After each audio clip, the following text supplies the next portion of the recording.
Platform games have been around since the beginning of gaming. This style of gameplay used to be the most popular and noticeable genre in gaming. What happened to that? Today we're going to be looking at the downfall of the platforming genre. Hello, Mario. Platform games have always had this snappy, quick feel to them. This made them so addicting because people would spend hours and hours perfecting levels and getting it down like muscle memory. This genre of gaming was such a big hit back in the 80s and 90s just for those reasons. Quick and engaging gameplay kept people wanting more and more. With every year, new releases came out, putting their own spin on the genre, like Sonic almost being a natural evolution from Mario, being a faster and snappier style of gameplay. I come to make an announcement. Shadow the Hedgehog's a bitch-ass motherfucker. People fell in love with this genre because there was always something new to offer every year with new games. It kept people interested in the genre all the way up to the 3D era, which completely changed everything.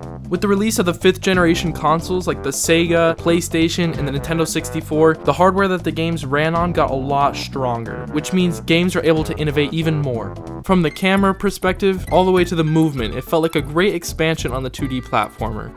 Here, you big monkey. Okay. Giving the player more freedom to move in every direction, not just left and right. They can go 360 degrees in any direction. This was a big step in the game industry. It opened so many doors for more opportunities. Almost every major platformer saw its own 3D iteration of this era, but it felt like it began to slow down after the 5th generation of consoles. It feels like after those consoles, not many new platformers were able to take the gaming scene by storm, like how Super Mario 64 did, and so did Crash Bandicoot. There's a major factor which I believe to be the main part of the downfall of platformers, and that is the rise of the first-person shooters. First-person shooters were game-changing in so many ways. Seeing the gaming world through your own eyes was a massive step in game development. Doom and Wolfenstein kicked this trend into mainstream gaming and was only the beginning. The first-person shooter genre was only in its infant stages when the platforming genre was booming in the 5th generation, and this is because almost all the first-person shooters that were releasing during this time were only available for PC. Doom did get its port, but it got downgraded in so many ways. It seemed like the first-person shooter genre just had to wait until the 6th generation of consoles to come out to really reach its full potential. With the release of Halo Combat Evolved for the Xbox in 2001 was the biggest shake in gaming. It was so different and vast. Experiencing a sci-fi story in first person at this scale was almost never seen before, and set the standard for first person shooters, such as only having 2 weapons available. This kicked off so many different ideas and developers, which gave consoles access to the growing genre of first person shooters. 2 years after Halo Combat Evolved, we saw one of the biggest franchises in gaming, Call of Duty. This franchise was set in World War II. Okay, what am I doing? Call of Duty doesn't even need an introduction. It only began to grow with the further releases until Call of Duty 4 Modern Warfare. This was the biggest hit in first-person shooters, selling over 7 million copies within the first few months. Now, what does this have to do with platformers, you ask? Well, it's simple. The vast growing market of first-person shooters completely overshadowed every single platformer.